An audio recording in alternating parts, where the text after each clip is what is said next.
It represents refinement, luxury, and perfection.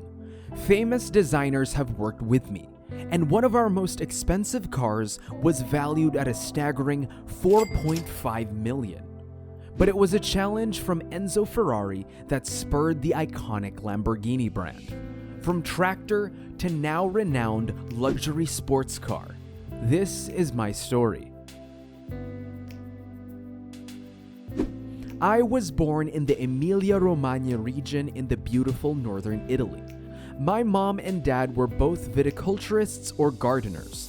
My childhood was spent in the countryside, admiring and astonishing about the beauty and the wonders of nature.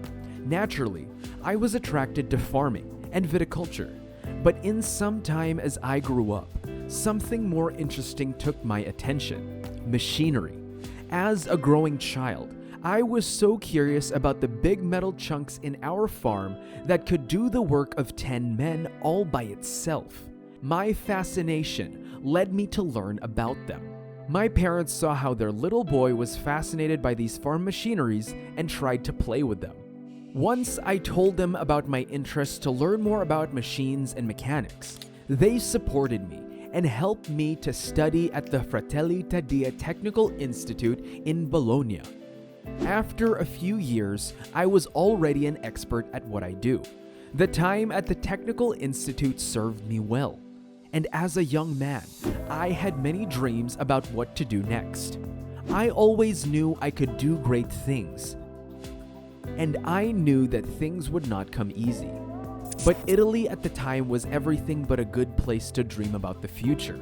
The uncertainty and clouds of future war were already looming. Benito Mussolini and the Fascist Party had taken over the control of the country, and every day the country was sinking deeper into chaos and insecurity. Most of us were worried, my parents and me, especially me.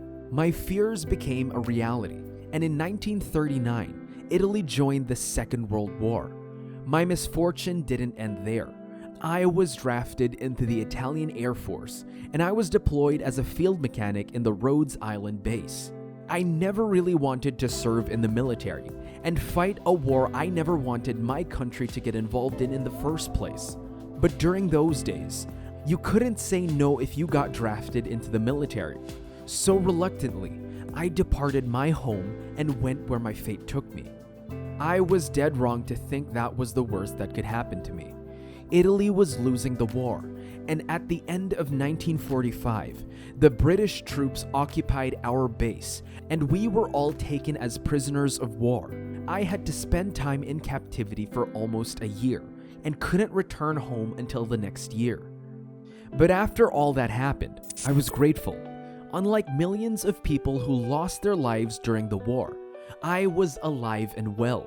The time at the army and the war was a revealing experience for me. It showed me how valuable life is and how important it is to use the opportunities and the chances life has given us. To be alive is a privilege. To understand that early in life was a blessing, and I was glad I was blessed. Never did I imagine I'd create something so iconic, especially since I was just a war veteran. Just like many young men who returned from the war, I too fell in love. My beautiful Clelia, the most beautiful woman I ever met and the loveliest. I loved and was loved. Everything seemed to be in the exact place as I always wanted. We were soon to be parents. But my streak of misfortunes hit me again, and my darling wife passed away while giving birth to our son, Tonino. My whole world fell before me, and for some time I was devastated. But I knew I couldn't stay this way for long. I had a dream, and now I had to go for it, for me and our son. I've been through a lot, and at the time, I had to stand up again. Bringing back my childhood fascinations, I opened up a garage in Pieve di Cento. There, I began to modify old vehicles I acquired. I even raced in some of them. But once my car crashed, and my life was saved purely by chance, I gave up racing, and something new came to my mind, something that would change my life and the world forever. I saw the potential of Italy's post-war economic boom and the role that agriculture was going to play in it. And with that, the role machines will play in this revolution. In 1947, I developed a fuel-efficient engine using parts of old military vehicles and developed an affordable tractor for agricultural use. Fuel prices were sky high back then, and my invention was helping many farmers to save money. I went on to find my own tractor company. Just as I hoped, the business got better, and soon I found myself as a wealthy young man. But it was never about the money for me. I knew I wanted to do more with my life. My son was having a wonderful life. Everything I never had when I was a child. My only heartache was that my wife wasn't there to see him grow. An endless streak of misfortunes eventually led me to much success in life, and I was driving a new car every day. It was during this time I fell in love with Ferraris. A fellow Italian product, I had a deep respect for its founder, Enzo Ferrari, as well. However, since I was a jack of my own mechanic's trade, I saw that there were some faults with the clutches and didn't like the way after services were handled.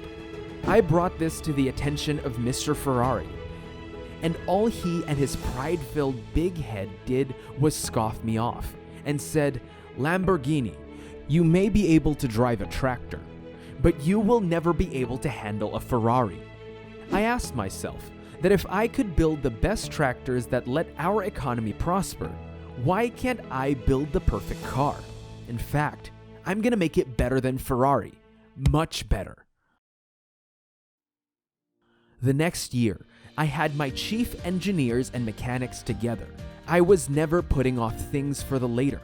And the next thing I knew was we were already making wonderful sports cars. Automobile Lamborghini was born. A car is nothing without its brand. I knew this as a businessman, so I looked for inspiration in another interest of mine that always impressed me: bullfighting. A raging bull exactly symbolizes what I had in mind: raw energy, sheer strength, speed, and of course, competitiveness. Besides, my zodiac sign too was Taurus, the bull. It was a fighting symbol to take on the horses of Ferrari, Porsche, and the American Mustangs. Better looking, better performing, and soon we were head to head with the Ferraris and the rest of Europe. But then again, the economy got worse during the 1970s, and my automobile business came under heavy financial troubles. But I didn't let that worry me. I had everything a man can ask for: a wonderful child, money, success, and influence. More than anything, I was happy. So I sold my car company to a friend and retired to my 740-acre estate, La Fiorita at Lake Trasimeno. Although I was quite old at the time, after a long time, I found love again, Maria. She blessed me with a beautiful daughter, Patricia. Afterwards, with my children and family, I spent my time doing what I loved since my childhood. I went back to my roots, producing my own wines and gardening. Your family and happiness are all that matters in the end, and the rest is just a means to get there. Don't overcomplicate life and live every day as if it's your last. Remember that. Mechanics was in my blood, and I always stuck with it because it's what I love to do. You too can find your passion. If you are young, try many things. If you're older, do the things that truly interest you. Life is short. I urge you to spend each moment wisely. When you stop working, you start to die. In this case, work should be anything that you love. Never stop living life to the fullest. I am Ferruccio Lamborghini, business magnate, philanthropist, and the founder of Automobile Lamborghini.